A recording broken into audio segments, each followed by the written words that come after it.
ওয়ালাইকুম সবাইকে। আজকের ভিডিওতে আমি আপনাদের দেখাবো কিভাবে Adobe Illustrator ওপেন করা থেকে শুরু করে একদম বেসিক কাজ করা যায়। আপনি যদি একদম নতুন হন বা আগে কখনো Illustrator ব্যবহার না করে থাকেন, তাহলে এই ভিডিওটি দেখার পর আপনি সহজেই বিভিন্ন শেপ দিয়ে, কালার নিয়ে, টেক্সট বসিয়ে একটা ডিজাইন রেডি করে কিভাবে ফাইলটা সেভ করতে পারবেন বা এক্সপোর্ট করতে পারবেন। চলুন তাহলে শুরু করা যাক। প্রথমে আমরা Adobe Illustrator টি ওপেন করি।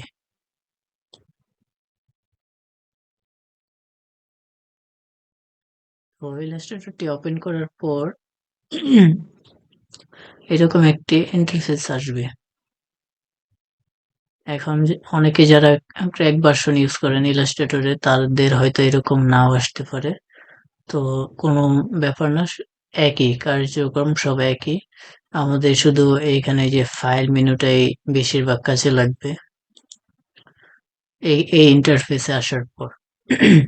এইগুলো এখানে বাম পাশে নিউ, ওপেন, হোম, লার্ন এইগুলো যে আছে এগুলো ক্র্যাক ভার্সনে নাও থাকতে পারে। আবার এই পুরো এই পুরো টেক্সট গুলো এখানে নাও থাকতে পারে। তো আপনি যেটা ইউজ করেন না কেন, যেরকমই আসুক, ওইটা নিয়ে কোনো মাথা ঘামাবেন না। আমারটার সাথে নাও ম্যাচ করতে পারে।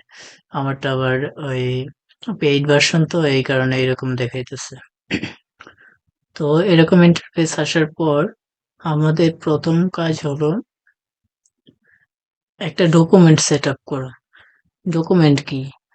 ডকুমেন্ট হলো আমরা যে ফাইলটা ডিজাইন করব, এইটাই এক একটা ডকুমেন্ট। এই যে প্রত্যেকটা এক একটা ডকুমেন্ট। আমরা যে ডিজাইনটা করব ওইটার কি কিরকম সাইজ নিয়ে ডিজাইন করব, ইমেজের সাইজটা, বা আমাদের ডিজাইনের আউটপুট তো একটা জেপিজি হোক, ভেক্টর ফাইল হোক, যেভাবে হোক একটা তো আউটপুট আছে। ওই আউটপুটটা আমরা যেই সাইজে দেখবো ওই সাইজটাই মূলত ডকুমেন্ট সেট আপ করে ওই সাইজটা করতে হয়। তো আমরা ডকুমেন্ট সেট আপ করতে হলে কয়েকভাবে আমরা ডকুমেন্ট সেট আপ করতে পারি। প্রথমে আমরা ফাইল মেনুতে ক্লিক করে নিউ, দেখেন নিউ এ যদি ক্লিক করি এরকম একটা ইন্টারফেস আসছে। তো আবার আমি আপনাদের শর্টকাট বলবো যে কন্ট্রোল এন প্রেস করে আমরা আমরা বা আপনারা সবাই এই ডকুমেন্ট সেটআপের ইন্টারফেসে আসবেন। কিবোর্ডের কন্ট্রোল এন। আমি হয়তো এক কথা বারবার রিপিট করতে পারি, যেন বারবার বলার কারণে আপনাদের প্র্যাকটিস করতে না হয়, যেন ভিডিও দেখা মাত্রই আপনাদের শেখা হয়ে যায়।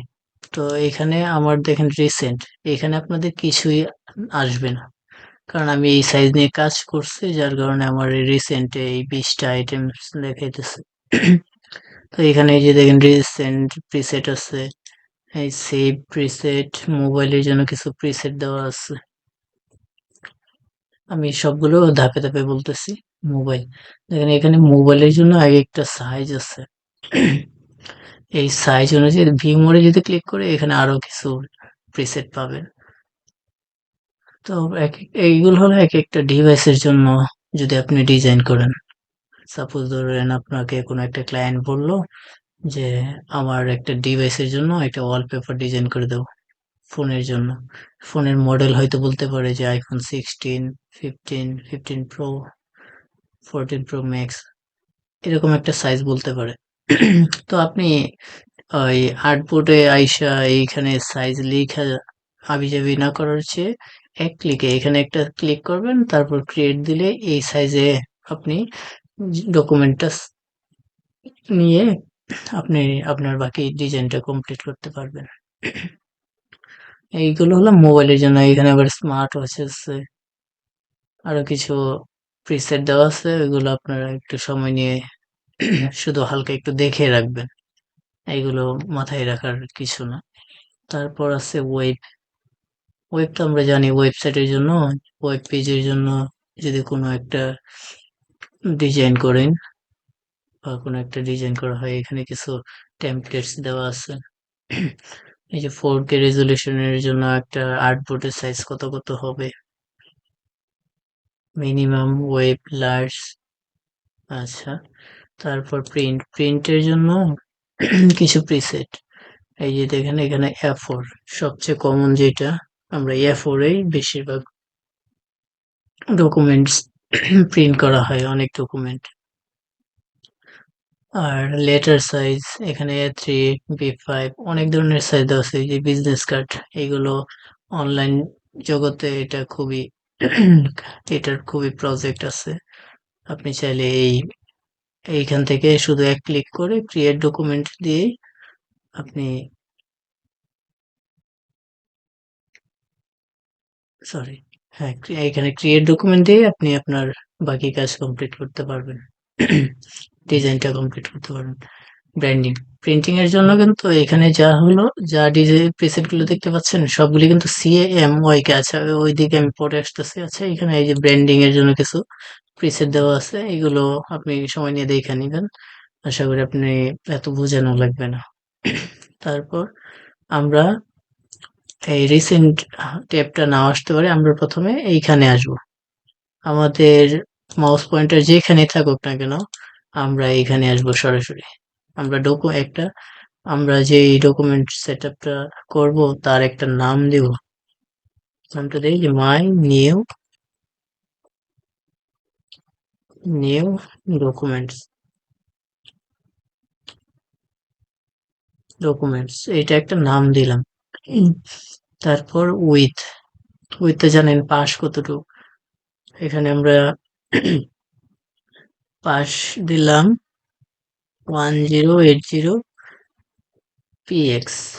এখানে এই যে দেখেন উইথের পাশে পিক্সেল বাটনটিতে একটা ক্লিক করলে দেখেন অনেকগুলো সাইজের যে নাম এইগুলো তো শো করতেছে, যেরকম পিক্সেল আছে, পয়েন্ট আছে, পিসেস আছে, ইঞ্চিস, অনেকগুলো তো আছে। আমাদের মূলত কাজে লাগে যে মিলিমিটারটা হয়তো লাগতে পারে, কিন্তু সবসময় আমরা পিক্সেল নিয়েই কাজ করি বেশি।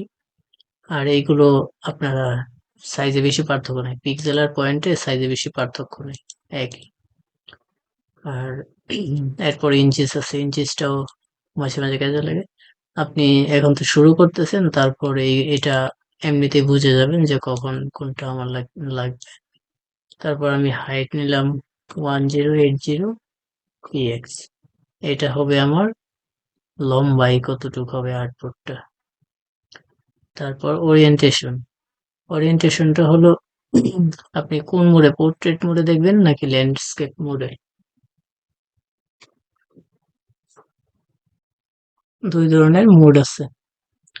আচ্ছা, এখন যদি আমি দেখেন, আমি ক্লিক করতেছি ওরিয়েন্টেশন, এইটাই কিন্তু ক্লিক নিতেছে না। না নেওয়ার কারণ হলো হাইট অ্যান্ড উইথ যদি সেম থাকে তাহলে এই ওরিয়েন্টেশন আপনার পোর্ট্রেটে যেরকমই থাকবে ওইটা ল্যান্ডস্কেপেও সেমই থাকবে। তো এই কারণে এখানে এটা ক্লিক নিতেছে না।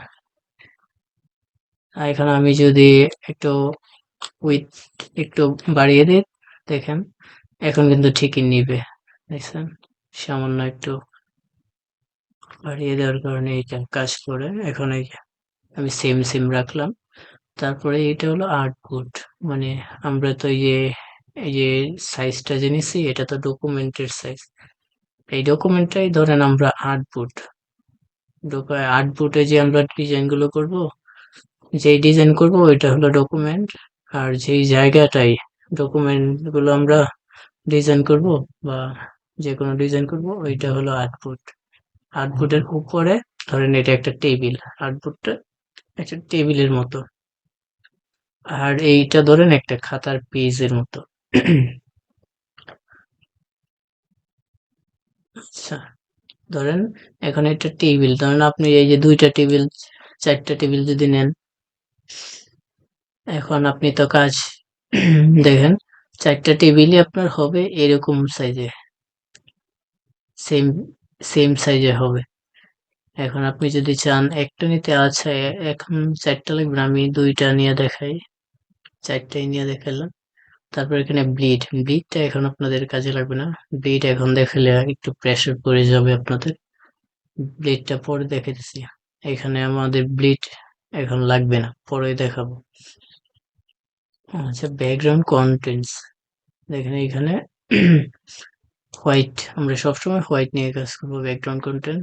তারপর আছে কালার মোড তো আপনারা অবশ্যই জানেন যে যদি কোনো ডিজাইন অনলাইনে ইউজ করার জন্য আমরা ডিজাইন করি, বা অনলাইনে ইউজের জন্য কোনো একটা ডিজাইন করা হয়, তখন আমরা এই জায়গাটায় আর্টবোর্ড বা ডকুমেন্টে সেট আপ করার সময় কালার মোড অবশ্যই RGB দিয়ে রাখবো। তারপর রাস্টার ইফেক্ট, এটা সবসময় 300 ppi রাখবো। আর প্রিভিউ মোডটা এটা এবার যেভাবে আছে ওইভাবেই থাকুক, এটা আমাদের কোনো কাজে আসবে না। তারপর ক্রিয়েটে ক্লিক করব।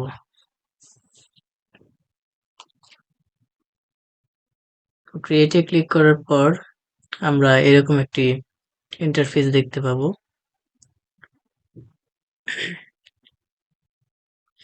এখন আমি আপনাদের একটু ইন্টারফেসটা দেখাই। বাম পাশে যে টুলস গুলো দেখতে পাচ্ছেন, এইগুলো হলো টুলস বার, বা এখানে সব ধরনের টুলস থাকে, যার কারণে এটাকে টুলস বার বলে।